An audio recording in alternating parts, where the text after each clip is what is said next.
O corpo dele jazia ali, sobre a mesa de metal. Olhei para o buraco nas costas dele, perto do rim direito, com os dedos entrelaçados, pensando. Muita gente esfrega o queixo ou se apoia no balcão, mas eu tinha aprendido a não fazer isso na faculdade de medicina. É só entrelaçar os dedos, luva com luva. Isso evita muitos problemas de contaminação. Todos nós do legista estávamos trabalhando horas extras desde que o furacão atingiu a costa. O noticiário dizia que era o pior já registrado.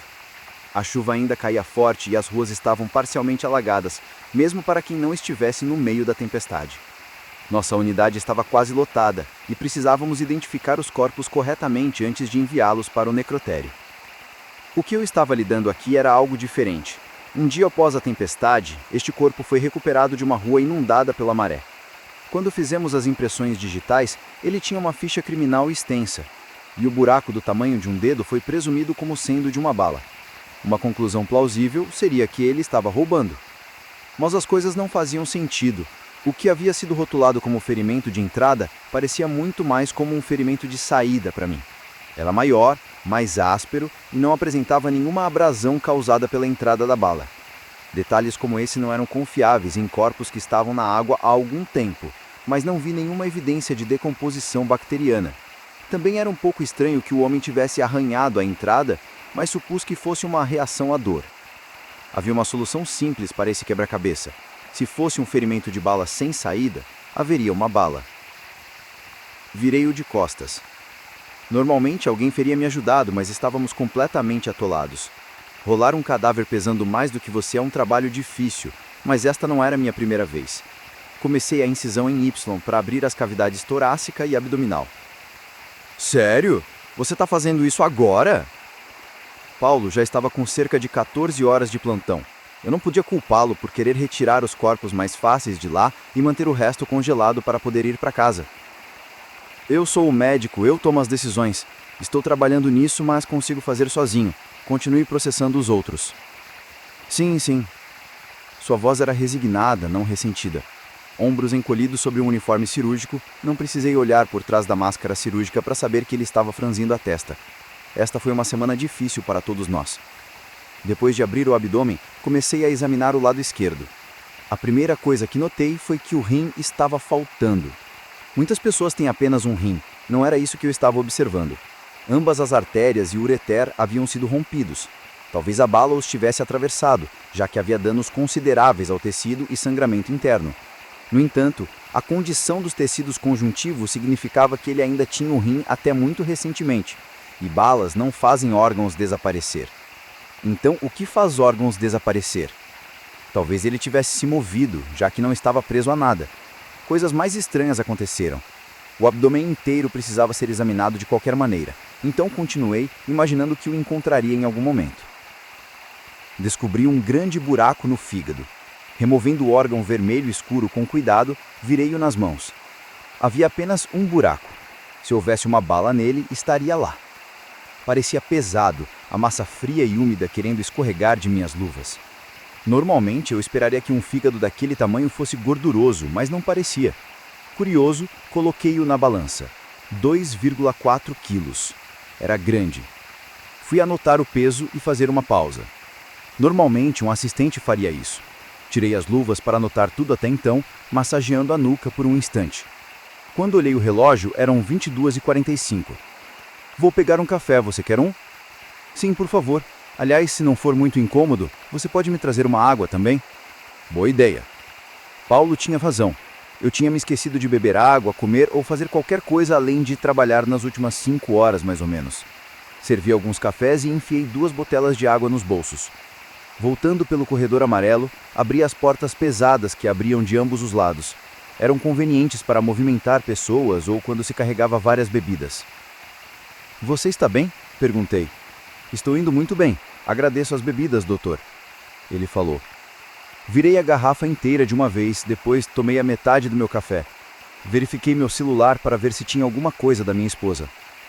Me manda uma mensagem quando estiver indo para casa. Te amo. Ela provavelmente já estava dormindo. Dormir parecia ótimo, mas eu tinha um rim para encontrar. Vesti meu jaleco, luvas, máscara e óculos. Ao ver o fígado, congelei-me confusão. Na luz branca do necrotério, Ele parecia murcho. Foi um longo turno, mas eu não estava imaginando coisas. Minhas anotações indicavam 2,4 quilos. Mas a balança agora marcava 1,1 quilos. Apressando-me, olhei para os números da balança e como se pudessem mudar novamente. Eu estava prestes a pegar o fígado de volta quando notei um rastro escuro e úmido, saindo da placa de metal da balança, indo para o balcão e depois para o chão de ladrilhos.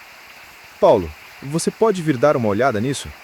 Tentei parecer calmo, mas a rapidez com que Paulo se aproximou sugeriu que eu não tinha conseguido. O que estou olhando? Ele perguntou. Pesei o fígado em 2,4, anotei, peguei cafés para nós e quando voltei ele pesava 1,1 e havia uma trilha no chão. Então, parte dele caiu? Sua conclusão era racional, mas não correta. Se caiu, por que deixou um rastro que atravessa metade da sala antes de desaparecer? Além disso, sinto-me na obrigação de mencionar que o corpo estava na água. Sua voz era baixa e preocupada. Esse é o cara do buraco de bala? Sim. Ficamos ali olhando para a trilha horrível, uma mancha que começava escura e clara no começo, mas não dava para rastrear na metade do quarto. Temos que encontrá-lo, não é? Seus olhos estavam visivelmente preocupados, mesmo por trás dos óculos. Claro que ele estava certo, mas a questão não era se precisávamos encontrá-lo, mas sim o que aquilo era. Havia uma certeza crescente em minha mente que aquilo não era um objeto inanimado, mas sim um organismo vivo. Não sou uma pessoa sensível. Não preciso entrar em detalhes aqui, mas já vi muita coisa estranha como legista. Há muitos insetos associados a corpos em decomposição, claro. Nenhum desses insetos pesa 1,3 quilos. Meu palpite é que seja uma enguia. Verifique o chão, afaste das paredes tudo que ela conseguir rastejar por baixo, seja lá o que for que as enguias fazem em terra. Não deve ter ido longe. Verificamos o pequeno espaço embaixo dos armários, por toda a sala. Eu verifiquei embaixo da mesa de instrumentos em todos os lugares que me vieram à mente. Dei um pulo quando ouvi um barulho de metal caindo no chão. Paulo xingou. Meu primeiro instinto foi que a criatura tinha derrubado alguma coisa, mas Paulo tinha acabado de esbarrar em uma bandeja sem querer. Percebi que seus nervos estavam à flor da pele, assim como os meus. Não está aqui. Quer que eu dê uma olhada no quarto ao lado? Olhei para a porta. As travas de borracha na base pareciam firmes. Eu duvidava que alguma coisa pudesse ter passado. Vamos desacelerar e pensar por um segundo. Toda a busca foi uma reação de pânico. Quando começamos, minha intuição era que o que quer que tivesse saído do fígado do homem estaria em algum lugar no chão. Como não estava, precisaríamos de uma nova estratégia. Luz branca, disse. Por trás da máscara, Paulo ascendiu, indo rapidamente até uma javeta e tirando uma luz branca em forma de bastão com duas lâmpadas compridas envoltas na estrutura de plástico. Ele a ligou e caminhou cuidadosamente em direção à balança. A trilha brilhava com um amarelo esverdeado sinistro. Inicialmente as manchas escuras eram visíveis até a olho nu, mas onde antes pareciam desaparecer, agora havia uma trilha fraca brilhante. O que são essas marquinhas dos dois lados? As enguias têm, nadadeiras? Acho que alguns deles sim. Talvez minha voz indicasse isso, mas olhando para aquele rastro estranho, eu estava ficando cada vez menos confiante de que estávamos procurando uma enguia. Quando a trilha serpenteia pelo chão em direção a uma macá, uma sensação de enjoo tomou conta do meu estômago. À medida que subia pela roda e se enrolava na perna de aço inoxidável, o ácido começou a entrar na minha garganta. Um saco mortuário fechado estava no final do rastro da luz branca. Vamos virar o corpo. Paulo não queria, mas concordou. Viramos a bolsa preta na macá de aço inoxidável e eu encontrei o que eu procurava. Um furo do tamanho de um dedo no plástico. Oh, Deus! A mão de Paulo foi cobrir a boca em horror, mas seus reflexos pararam a luva de borracha a alguns centímetros de distância. Bem, leve ao congelador. Rápido, vamos lá. Sem hesitar, empurramos a macá, o saco mortuário, o corpo e o que quer que estivesse dentro dele pelas portas vai-vem e em seguida viramos pelo corredor. Com uma das mãos na marca, estendi a mão para a longa maçaneta horizontal das portas de aço inoxidável da câmara frigorífica isolada. Eu estava em negação quando senti algo afiado na minha luva. Tinha que ser o zíper da bolsa, disse a mim mesmo. E enquanto minha cabeça girava, Paulo gritou. "Ah!" Ofegante escapou dos meus lábios.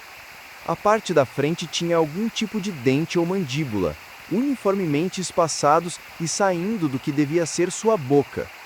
Atrás disso, pequenas pernas afiadas, com talvez 2,5 cm de comprimento, atravessavam a parte de trás da minha luva. Deviam ser afiadas, pois cortaram facilmente o nitrilo e deixaram pequenas marcas de sangue. A coisa toda era articulada, blindada, parecia osso. Conto tudo isso de memória. Parte de mim quer pensar que me lembrei errado da coisa nas costas da minha mão, mas sei o que vi. Ficou gravado na minha memória como uma fotografia, mesmo tendo me virado violentamente no momento em que a vi. Pernas pontiagudas cravaram-se na minha pele e a monstruosidade foi arrancada do saco mortuário e arremessada para o outro lado do corredor, enquanto eu sacudia o braço com toda a força, em pânico. Deixou uma marca úmida onde bateu na parede e depois caiu no chão. Antes que eu percebesse, a coisa correu em direção às portas de saída, com as pernas arranhando a base delas e encontrou uma pequena abertura bem no meio. Ao forçar a passagem por baixo, notei com horror que devia ter cerca de 1 metro de comprimento. Corri de volta pelo mesmo caminho que tínhamos vindo, pegando um extintor de incêndio na parede. Não saberia dizer se eu teria atirado ou espancado, mas eu precisava pará-lo. No mínimo, eu precisava saber o que era. Eu precisava desesperadamente. Paulo ficou paralisado no corredor quando eu quiquei as portas de saída, saindo para o estacionamento sob o aguaceiro, procurando poças e correntes de água sob a fraca iluminação amarela da rua. Uma poça funda havia se formado ao redor de um bueiro, transbordando um pouco mais adiante, e eu via a água ondulando para frente e para trás, como se um peixe estivesse nadando nela. Foi a última vez que o vi. Aquele bueiro levava direto para o oceano, de onde acho que ele vinha. Depois de uma meia hora na chuva, voltei, completamente encharcado e com água escorrendo pelo piso. Paulo apenas me encarou. "Desculpe", disse ele. Por algum motivo, eu ri. "Não há nada para se desculpar, você fez tudo certo." O que era aquilo? Eu não faço a ideia. Então é algo que surgiu do oceano e come cadáveres? Tirei a luva para olhar os ferimentos na minha mão e balancei a cabeça. Ferimento de bala deveria ser a causa da morte, lembra?